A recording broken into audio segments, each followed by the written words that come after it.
This has not been shown ever before. This is a world first. I mean, up until now, that's the other thing, you know, we're sitting there this day and you know, the only thing you've ever seen are these blurry images from someone's cell phone from 100 meters away of the uncontacted tribes. And we're sitting there with, you know, 800 millimeters with a 2x teleconverter and, you know, R5s. And so this is, as we're looking through the farms, anticipating the tribe coming. I'll put a little bit of volume so you can hear it. And then you can see this is the moment. This is us running when they're like, they're out. They're coming down the beach. Yeah. We're just... Oh, wow. Yeah. Oh, wow. You see how many thousands of butterflies. But look at the way they move. Look at the way they point. Look at him with his bow. Wow.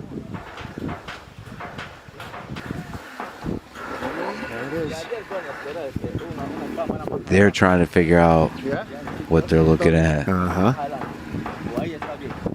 And they didn't know what the cameras are there. So this was the guys looking out the back. So he's going, there's something back here. You could hear the women in the farm. And I'm looking in every direction because I'm going, which way is the arrow coming from? But see, he has his shotgun. This is just like a farm shotgun. Even if he shot it, you have to use a stick to bang out the shell. But see, as they come closer, they start laying down their... See, he's laying down his bow and arrow. They understand. No mole. So these are warriors, and the way they were at first moving, it really looked like they're ready for violence. And now they're all standing in a relaxed... Yeah. And smiling? Are they smiling? Smiles come at some point. I would say that one of these guys seemed like in a leadership position. He did most of the talking. What's with the different hand gestures? The holding your hand up to the face. All of this means something. All of this means something. Some had red smeared on their faces. Some had yellow. Did you have a sense of hierarchy at all? Like the boss? Again, there was just these two dominant guys, and like this guy and one other guy who looked almost like him, like his brother. Yeah. Gesturing. Wow.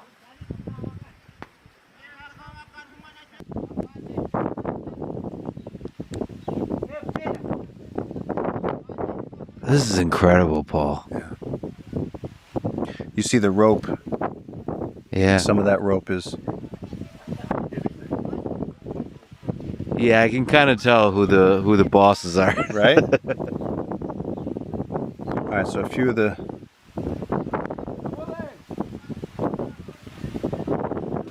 But see, even that, as he's pointing, we're going, what are you pointing at?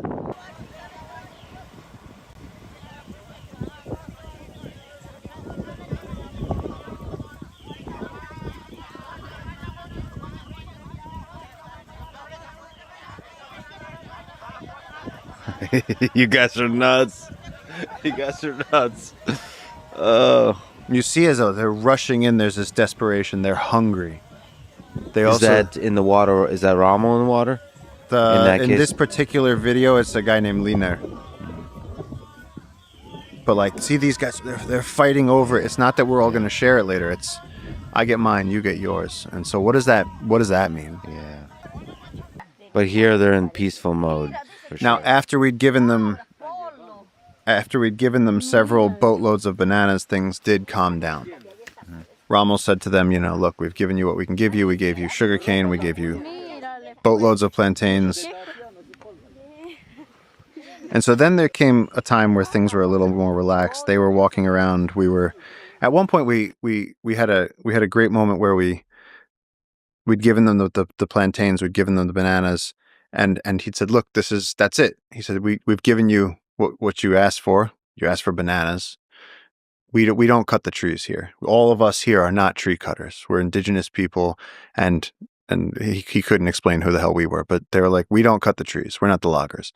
And they're like, okay. So then at some point, you know, Ignacio went out and like sort of like started, you know, he'd go like this and they'd go like this, and you know, he'd like dance a little bit, they danced a little bit, and then there was this very human moment of just sort of joking. So even Ignacio warmed up. Once he realized it didn't seem like anyone was going to die that day, things did calm down. It was a false sense of security. Here, I'll show you. There's a couple more things that are relevant here, though. Yeah, this is just them interacting with the boat. This is truly incredible, man. But then they don't have boats. They don't have stone tools. They don't. Imagine if you showed them ice. You know, they wouldn't. This is historic. I mean, it's the.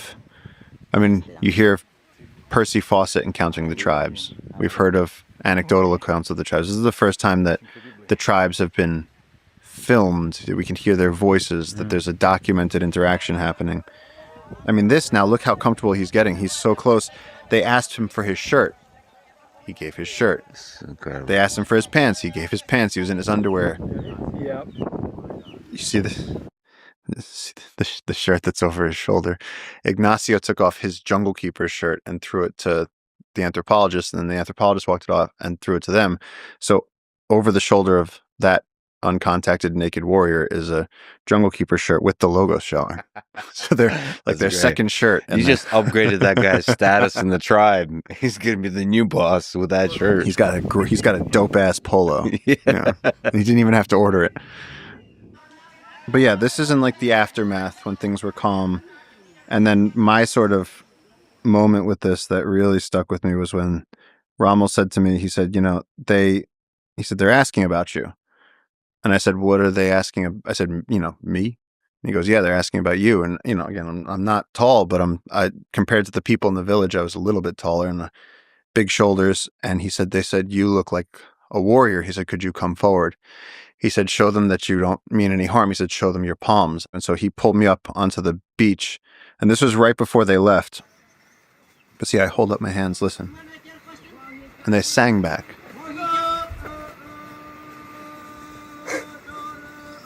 Cantando, they're singing. They raise their hands, I raise my hands. Wow. Voy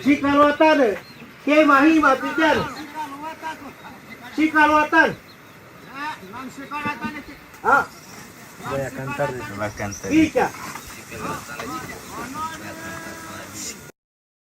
And then we were left with watching them walk off the beach into the jungle with everything that we'd given them. And they were gone. And so we went downriver the next day, and the community said to us, okay, now you understand this is real. This is terrifying. You felt that fear. You have a duty, if you're going to protect this river, to protect us from them and to help us figure out what future they want. If they want to come to us, if they want to learn farming, if they, whatever it is, you know, that's fine. But they were like, we need protection from you guys. And then in this video in the beginning, I'm sort of narrating to the camera and walking around right as they're coming up the beach. But you see this guy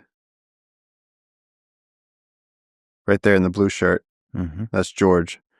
And he was very friendly, very confident with this. He said, don't be scared. They're not going to hurt us. And the next day we went back to town, you know, long journey back to town.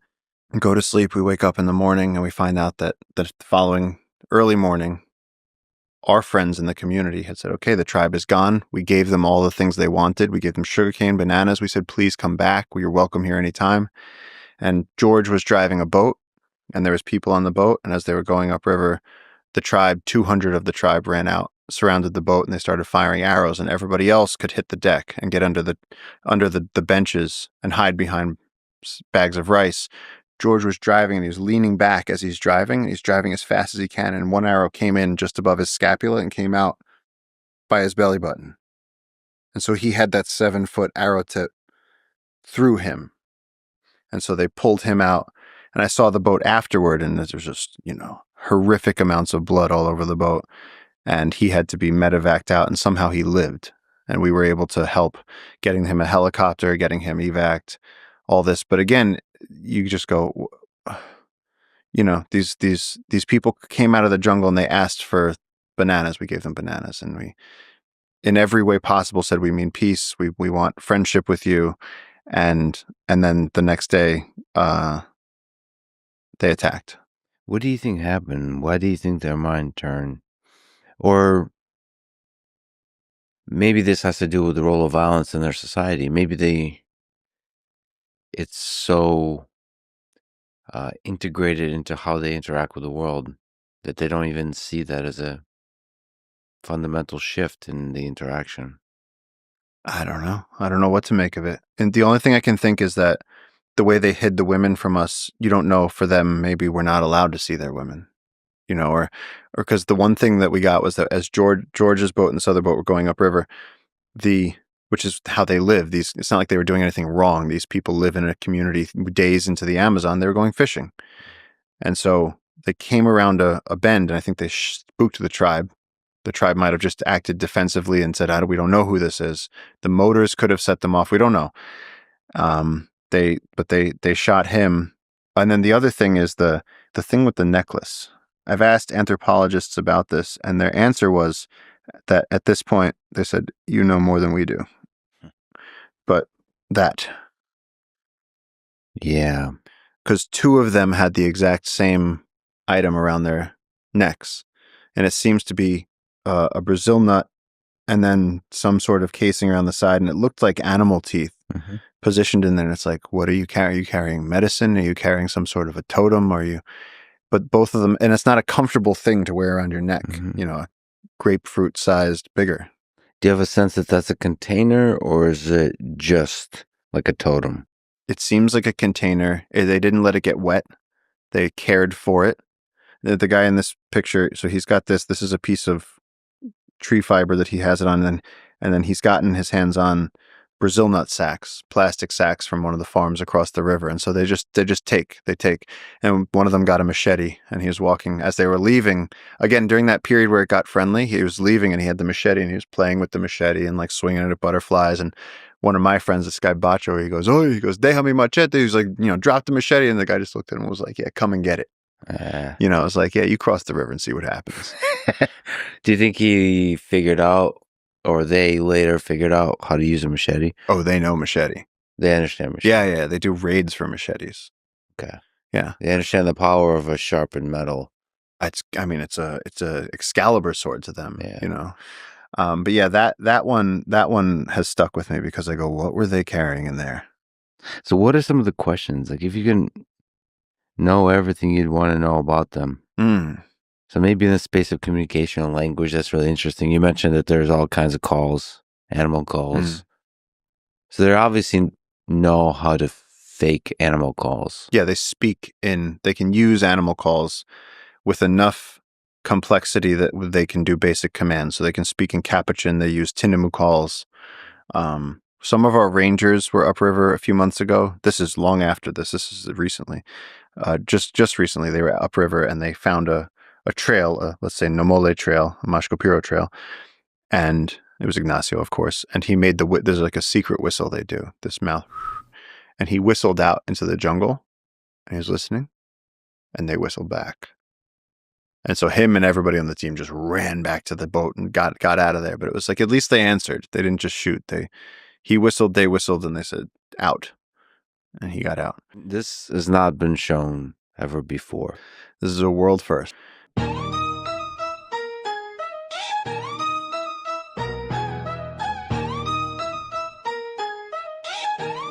Nah, nope, you are not my equal, I'm in a different league.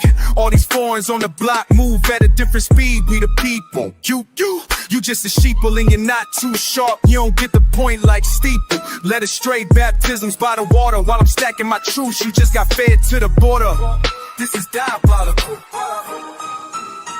As another false prophet trying to profit off the people. I'm peep the first act, so I'm wondering who financed the sequel. Clever with my moves, I see right through you. You a lie in disguise, that's not even voodoo. Jealous? The last face I wanna see in my rear view is you. Sell it, let him tell it, he's the public's proof. He's the relic, no public presentations, poop. You don't smell it, I call it out, I tell it. It's diabolical, he's a zealot. No reservations needed, clearances ain't a thing. I'm the conductor of the symphony, he's just pulling strings. This is diabolical. Sell it, he's the public's proof, let him tell it. Keep my name off your lips, unless you en route. But I doubt you really wanna chase this clout. Just another puppet's caught in a bout. Like a dark cloud lurking, I'm stirring the doubt. Doing creators work, got the streets in a drought. And I ain't gonna stop until we get some peace in this house. This is diabolical. You was zealous. Whispers echo in the dark where the real ones dwell. They doubt every word while I cast a spell, sketching vivid frames while they paint in gray. Real recognize real, lead the way to play. From the corner where I'm molded, stakes are set high. Chasing dreams through the scheme, watch my vision fly. I spit it, I live it, it's engraved in my soul. Glance into the mirror, now the world takes a toll. This is